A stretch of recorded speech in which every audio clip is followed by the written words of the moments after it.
This is When Science Speaks, a new web series profiling innovative and interesting people working in science and technical fields, from academia to industry to the nonprofit world.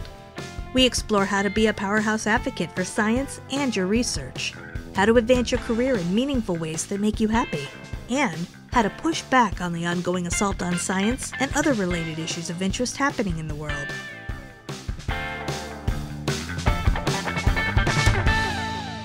Well, hey everyone, it is Mark Bayer. I am so glad that you are joining us for this episode of When Science Speaks.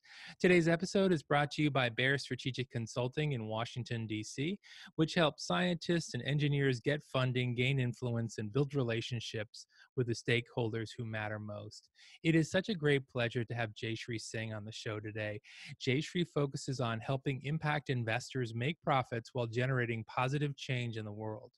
She's a researcher and secretary for the Sustainability Investment Leadership Council, where she assists the executive board on a range of topics. She previously served as a health researcher at Boundless Impact Investing, interviewing industry experts and writing market overviews and briefs on impact investing opportunities within health industries such as Alzheimer's disease, addiction, and cancer. Jaishree also has experience in communications and marketing with a focus on natural farming, food preferences, and food R&D. She received her MSPH from Johns Hopkins University, where she studied sustainability and international health, and her bachelor's from Rutgers in psychology and chemistry. Welcome to the show, Jaishree.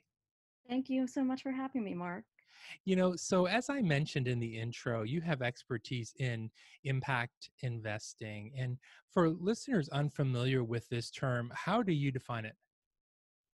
Yeah, it's really interesting. The term has gotten a great media attention in the last few years, and I think it's important for people to know that there's a range of investment styles that investors can effectively adopt that really have to do with trying to invest more responsibly toward world problems. So responsible investing is sort of on the left side of the spectrum, and it has to do with sort of screening out sort of quote unquote bad companies, whether it can be bad industries like tobacco, pornography, alcohol, and then you get into a range of investment styles that have to do with sustainable investing, which are sort of ESG based investing, where you actively screen for companies that are generating positive outputs, environmental, social, and governance related outputs. Mm-hmm. And finally, impact investing exists on the far right side of the spectrum, which has to do with generating outcomes, positive outcomes that are related to sort of population health and well-being. And interestingly, even though people still use the term impact investing all over the world, people can sort of greenwash the term still. It's still Mm-hmm. used for media attention. It may not be still outcomes based investing, which is how my firm Boundless defined it, and how now I define it. In a really rigorous sense. How do companies effectively generate outcomes in a data-driven way? So that's a little bit on how impact investing, I believe, should be defined. And that is really so helpful, Jayshree, because I don't think there's not that level of understanding, and the way you've laid it out there is just so helpful and so clear. And so, I want to go and ask, from here, how you got involved in this dynamic, meaningful, outcomes focused line of work, and what sort of knowledge, skills, and abilities enable you to be effective in what you do.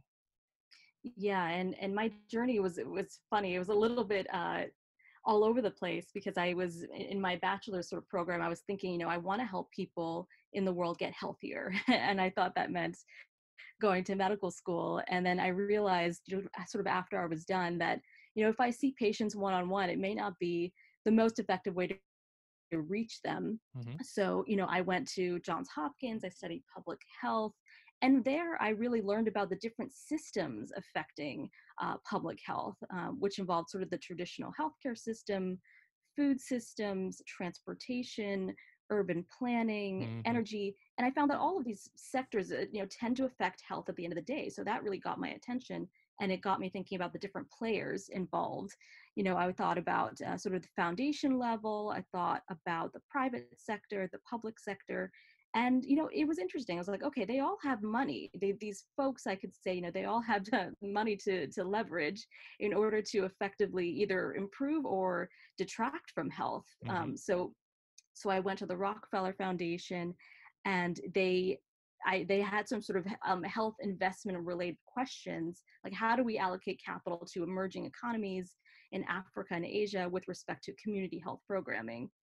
And I sort of helped them there. I learned that they had an impact investing program, and from there I sort of found Boundless, and they needed researchers to help them and their private sector clients really navigate healthcare sectors or verticals that were addressing things like addiction and Alzheimer's disease. And since I had this research background, I knew how to effectively look at a broad array of papers, a broad array of research, and communicate it in a way that wasn't filled with scientific jargon, Mm-hmm. in a way that's accessible to investors who are really like, okay, get me to the point.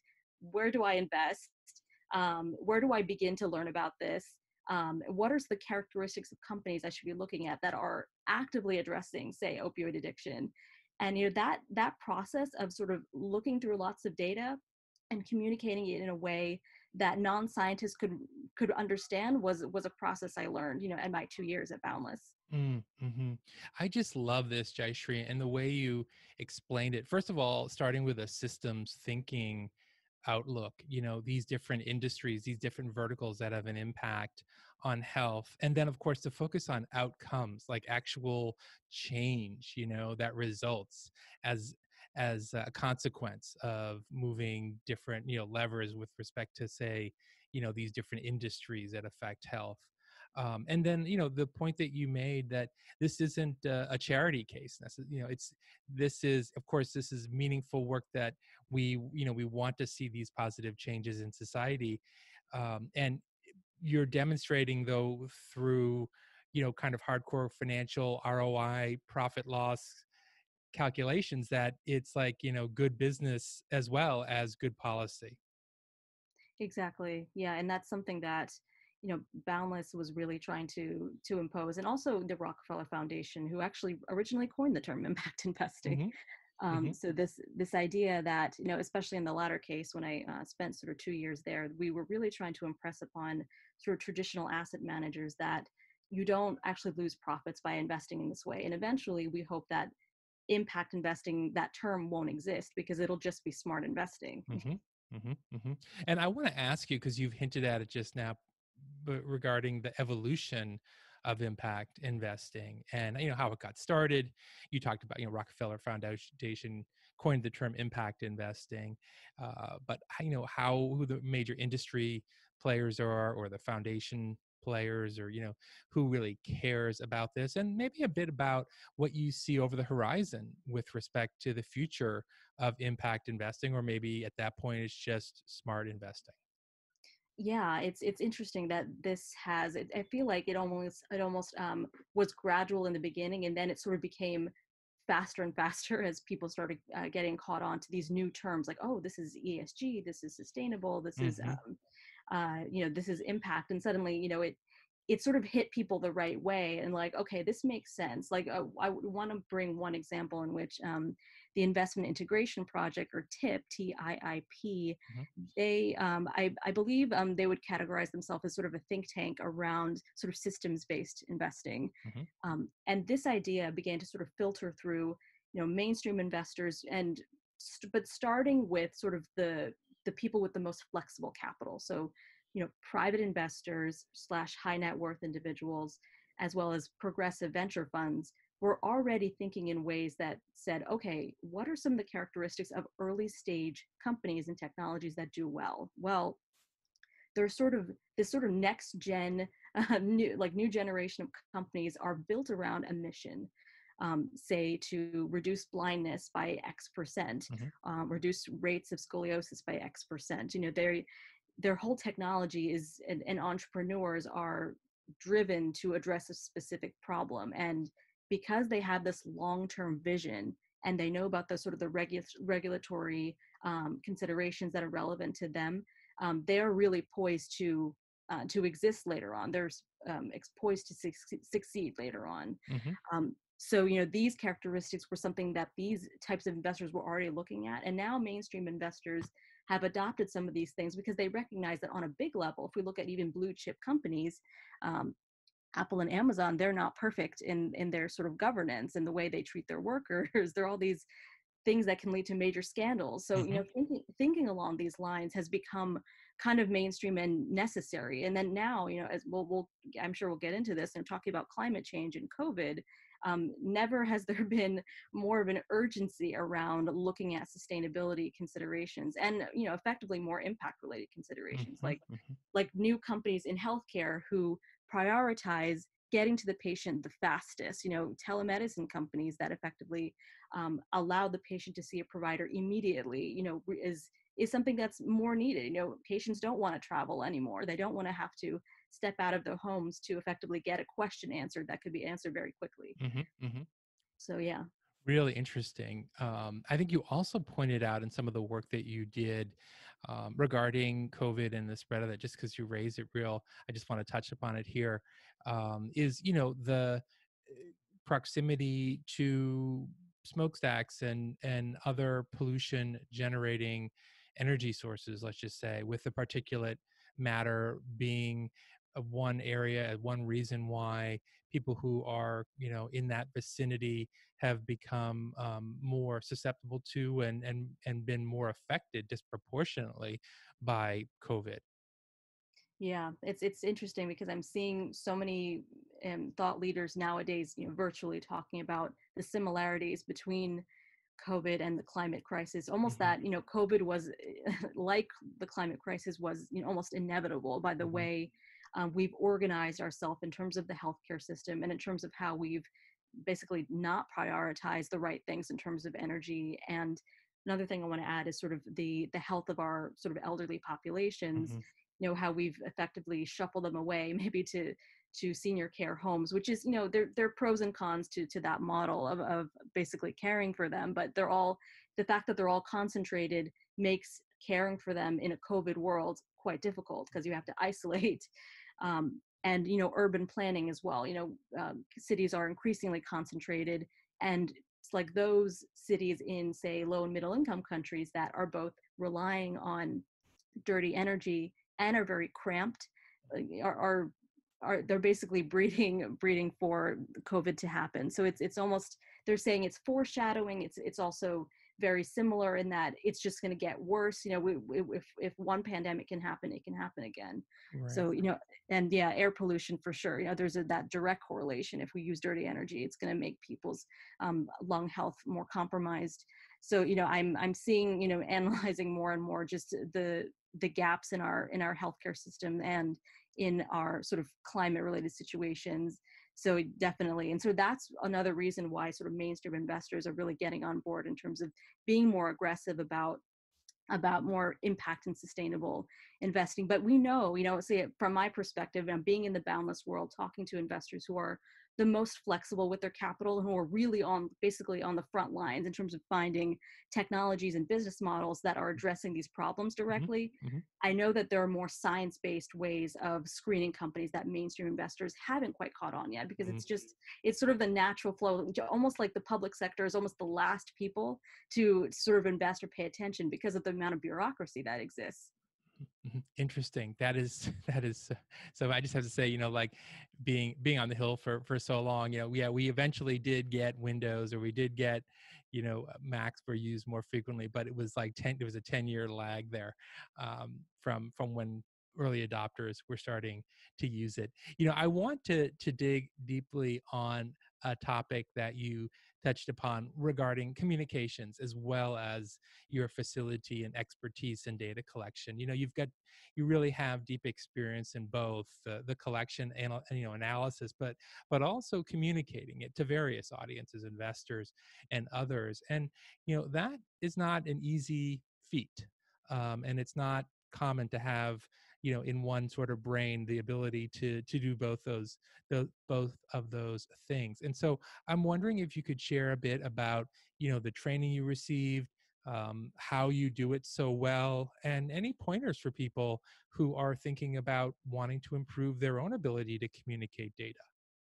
Yeah, I think that's such an important point. Being able to, it's one thing to be trained, so the technical expertise, which I learned at both Hopkins and at Rutgers. Mhm. Being able to look at big data sets and effectively draw insights. Like I can do a correlation model, I can do a regression model, and I can say, oh, the R squared or the statistical significance is less than 0.05. Mhm. This will make sense to, say, a scientific audience, but you know having had that training, something that I learned also in both of those schools was being able to articulate it through my papers. And effectively, when I came to Boundless, I had to communicate it in a whole different way through briefs and in market overviews to effectively consolidate what I had learned in a way that wasn't technical. Mhm. And I think that is almost something that scientists find harder to do, because basically they've done research for, say, 30 years in a particular area, and they know it backwards and forwards. And when they do a presentation, for example, they can't really get away from the way that they've done it, and they almost are reading off of this internal script that never changes. Mhm. So something that I learned almost through doing, so like it's that both when I was at the Rockefeller Foundation and at Boundless, was being able to talk to an investor out loud and effectively hear what they were saying, and respond to exactly what they wanted to hear, or, Mhm. and Mhm. the questions that they had. Sure. So Yep. so just bringing in a little bit of training that I had, doing improvisation. This type of, this is like a comedic sort of thing that I do, which is my group will be given a suggestion and we'll go off on the rails, and we'll just come up with a whole series of scenes surrounding, like, oh, here's the suggestion is ice cream shop. Okay, great. Now, if this is true, what else is true? Okay, if we're in an ice cream shop, okay, then it means, okay, it's probably summer, maybe it's crowded. And this process has sort of allowed me to think about how to present data live.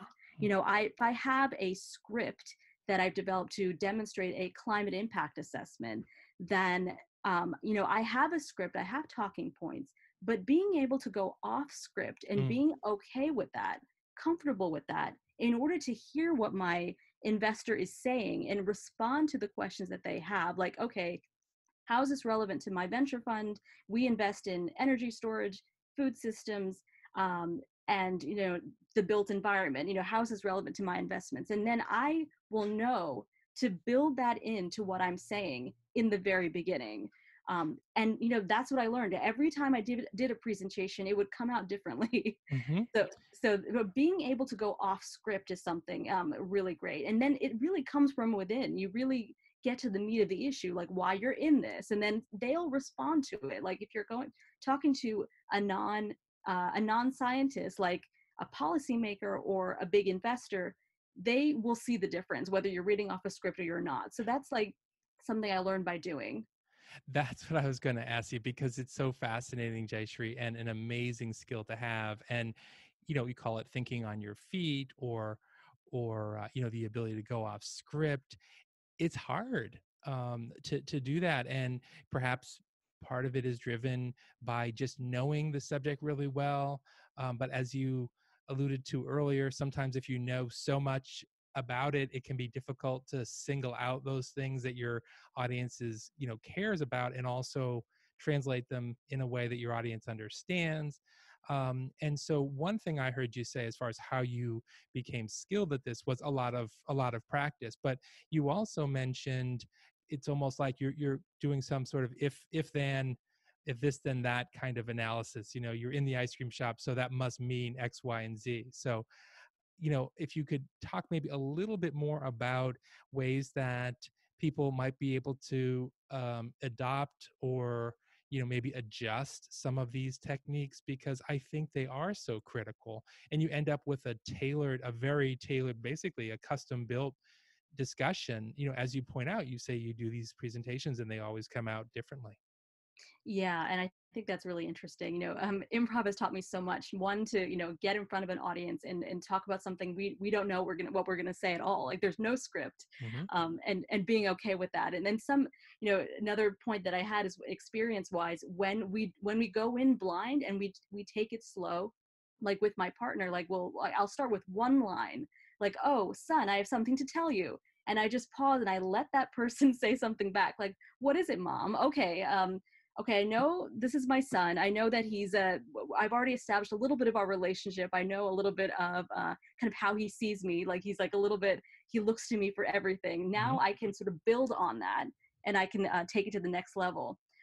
So that's a little bit of an illustration on taking, if this is true, what else is true? Mm-hmm. And in the presentation context, it involves for me really understanding the level at which that investor is coming in. Like how much do they know about this topic at Mm-hmm. all? Do they even do impact investing in the way that I know impact investing is? Because if not, we need to establish that first. Okay, what is impact investing? Mm-hmm. You invest in energy storage. What specific areas of energy storage do you do? So kind of establishing the baseline, allowing them to talk first Mm-hmm. is like the first step for me. Like I say, okay, why don't we start with you and tell me a little bit about your investments? Mm-hmm.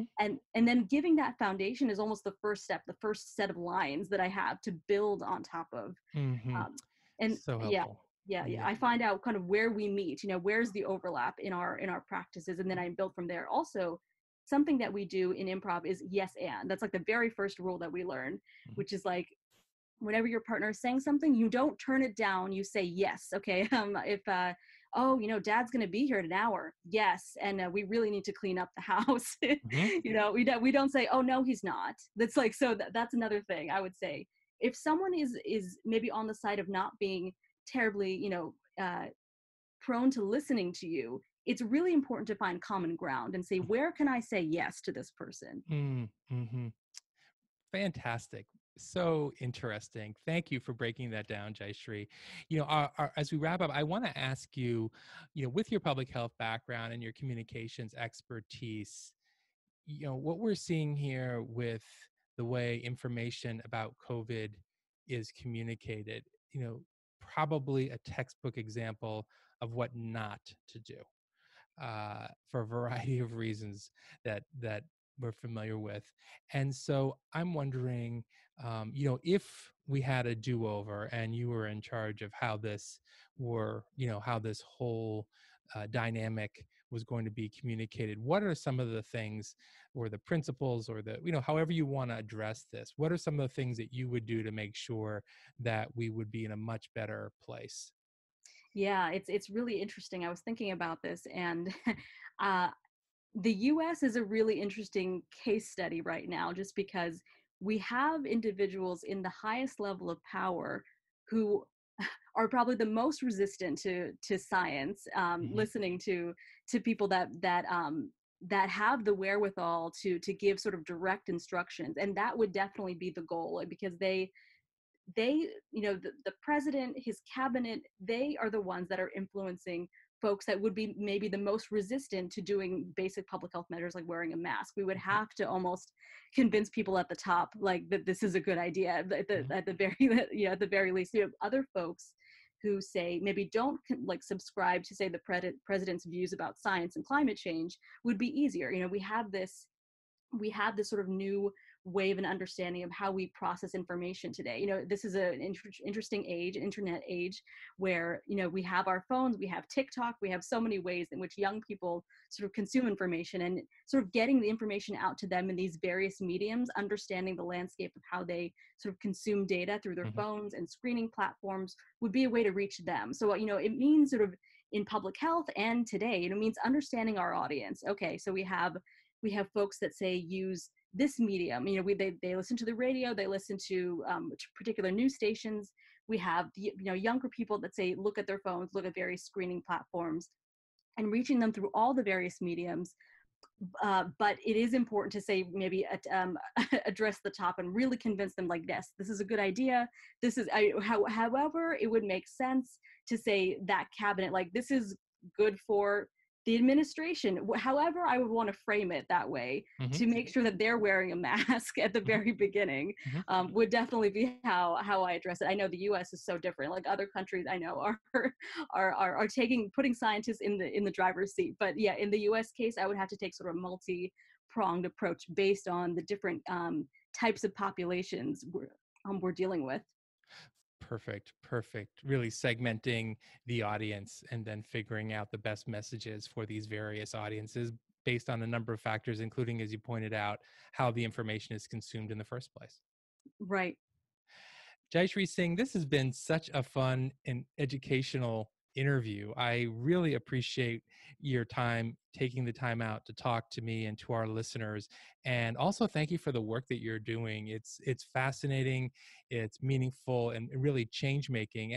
And change making, on a time scale that is a lot faster than many are probably used to when you're talking about major issues. I mean, just things like what's going on with Facebook and the ads that they're accepting, and how really the investors, or in that particular situation, the buyers, the media buyers, the ad buyers, were able to leverage that power to make change. So it's really hopeful and optimistic to hear you talk about how major change can be made from maybe a direction that people don't typically look to when they think about these public policy issues.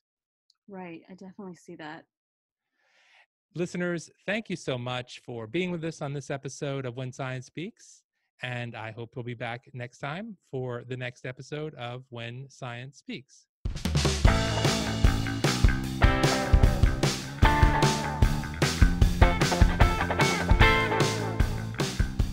This is When Science Speaks, a new web series profiling innovative and interesting people working in science and technical fields, from academia to industry to the nonprofit world. We explore how to be a powerhouse advocate for science and your research, how to advance your career in meaningful ways that make you happy, and how to push back on the ongoing assault on science and other related issues of interest happening in the world.